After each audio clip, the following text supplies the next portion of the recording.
Hey guys, Keith from Kegland, and today we're talking about accessory for our pizza ovens. As you guys know, we've got an electric E12 and also a gas G14 pizza oven, both fantastic for cooking pizzas, but they can also double up as a great tool for cooking steaks, but you can't put those steaks directly on the stone. So what we've got is now the Hizo cast iron skillet. Now this is a bit of a beast, it's pretty heavy. This thing is heavy cast iron, I think it's about 4.5 kilos or something like that. You might want to check the website for details, it's pretty heavy. It's dual-sided, so if you look at one side of the skillet, it's flat. So, you know, I find the flat side good for like hamburgers and stuff like that. Or if you've got this side here, this is perfect for steaks. So I'm gonna do some T-bone steaks today, cook them in the Hizo electric E12 pizza oven. This fits perfectly in the pizza oven. This is just a little bit under 12 inches wide, so it slots in there nicely. The nice thing about having a good heavy pan in a pizza oven is when you get this up to temp, obviously because it's so heavy, you have to leave it in there for a while. But once it gets up to temp, you know, it really gives you a very, very good sear. And because the pizza ovens get so hot, they're kind of ideal for this like really high heat searing. The other thing is if you're into sous vide cooking, this is kind of perfect also because a lot of barbecues you have out there, they don't get extremely hot and then you sort of sear slowly. And you know, if you've sous vide your meat to perfect medium rare, if they sit on the barbecue too long, sometimes you're cooking them, you know, a little bit too much and they become well done by the time you've got a good sear mark on it. But if you get a nice thick pan like this, really hot, or a skillet really hot in the oven, you know, it's got enough sort of stored heat in the weight of the thing itself that, you know, it still sears even once you put even a fairly cold steak on it, which you should be warming up to room temperature anyway, but just in case you've taken it straight from the fridge and chucked it on here, you'll still get some good sear marks. The other thing is it does include handles. Now, it includes 2 handles and there's 3 handle spots. So some of you guys who are pretty strong, you might find just going like that and picking up the pan with one hand is okay for you. But some of you guys, if you've got this loaded up with a lot of meat or something like that, or you're not super strong, you might want to actually get both handles under here and lift it up like that with the 2 handles. Now, of course, you don't just have to use this with a pizza oven. A good heavy pan like this would be great if you go out camping or something like that as well. So I'm sure some of you guys would take it camping with you. And the other thing is you can use it also in a conventional oven as well. So you can put it on a gas cooktop or put it in your pizza oven or put it in another oven. But either way, it's a good multi-purpose device. So yeah, it'll legitimately turn that pizza oven into something which could potentially replace your barbecue. And that's certainly what I've done at home. I actually have started to use my Hizo electric oven as something I regularly go to heat up steaks. I don't love the idea of burning you know, natural gas, and sometimes firing up the charcoal just takes too long for a midweek cook up. So, you know, I've found this to be a great product. Anyway, let's get into some sous vide cooking and I'll show you how to sear some steaks on this bad boy. Now, I'm sure you guys have seen heaps of sous vide videos out there, so I'm not going to go into too much detail with the sous vide process, but I've got 2 T-bone steaks here. They're not super thick. They're probably like, you know, maybe 2 centimeters thick or, you know, just under an inch. I'm going to chuck them into the malt pipe. Obviously, with these types of steaks, you wouldn't want to put them in the Bruzilla and sous vide in the Bruzilla with them sitting direct on the element. So there is a false bottom, which you can put them on, which would work fine. But I'm actually going to use the malt pipe, give me one extra level of protection from that element down there. I filled the Bruzilla 65 up with about 10 litres of water.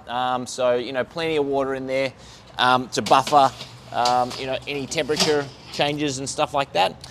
The other thing I've done is set the temperature on the display here to 53.5. Now that's a little bit on the low side, but the other thing is because I'm using steaks which are a little bit on the thin side, I don't want them to, I want them to still be medium rare when I cook them, and I like my meat a little bit on the rare side, I suppose. So yeah, that's what I've done. The other thing is I've actually got the arm here, and I'm going to get the pump circulating. So I'm going to get the pump button there and turn on this valve. And the other thing I'll show you is I've actually got the wort spreader on the end of the recirculation arm here. So that's going to spread that wort, or I should say the water over the steaks and make sure that's one homogeneous temperature throughout the brewery and get that circulating just like that. Probably doesn't need to be full bore. Something like about that would work perfectly.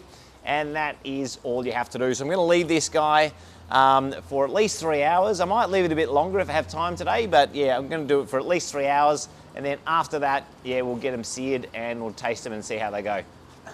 So the intense heat was actually a bit too much with a minute each side, to be honest with you. So I'm going to go a little bit lower. I've actually got another steak here, porterhouse. Now this one we just bought this morning, so we didn't have time to sous vide this one, but I'm going to give this one a go too and drop this in. And this time I think I'm going to hit it at about maybe 30, 40 seconds each side. So I'm going to go like that. Whack it in there.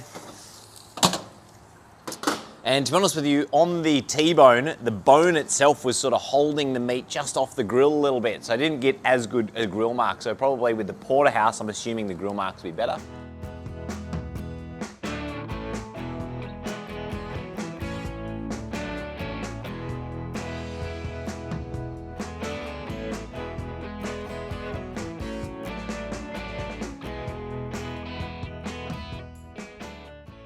Oh, look at those grill marks. That's looking perfect. Now this one has sat here and rested for about 60 seconds, and let's see how we go. That is pretty good. That's basically, you know, medium rare, right in the middle of that. Look at that juicy, juicy steak. Delicious porterhouse there. Now just to keep Mum happy, I'm gonna do some greens as well. I've got some asparagus here. I've already oiled up the asparagus and then put some seasoning on it. So we're gonna chuck this in here, like that, and just spread it out. Now I've flipped the pan over now, so I'm using the flat side. Chucking that on there like that. Look, I suppose you could use the grill side as well, but look, I think the flat side for vegetables, you know, not really too concerned about grill marks with the asparagus. And to be honest with you, because I've got such intense heat coming from above and I'm not really too concerned about grill marks, I'm not even going to bother flipping it over. I'm just going to hit both sides with the oven, and both top and bottom are on max heat. Give it about 60 seconds and I reckon they'll be done too. So a quick little tip for you guys, if you need to flip this when it's hot, what you do is you get one like this upside down and one right way up with the handles, and go like that, and then flip it over like so. And then you can pick it up again, both on the top side, and load it into the oven. Oh, that is cooked quickly. Okay, that's done. All right, so I've got some asparagus there, and I got my porterhouse steak, and lunch is cooked.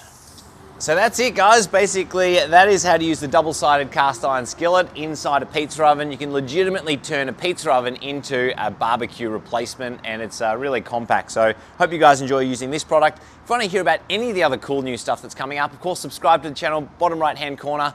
We've got heaps of cool new beer brewing gear that's coming out soon, a whole lot of distillation stuff that's coming out in the not-too-distant future. Definitely hit subscribe so you find out all that stuff, and join our Homebrew Facebook community group. That's it, and see you guys next time. Bye. Oh, beautiful.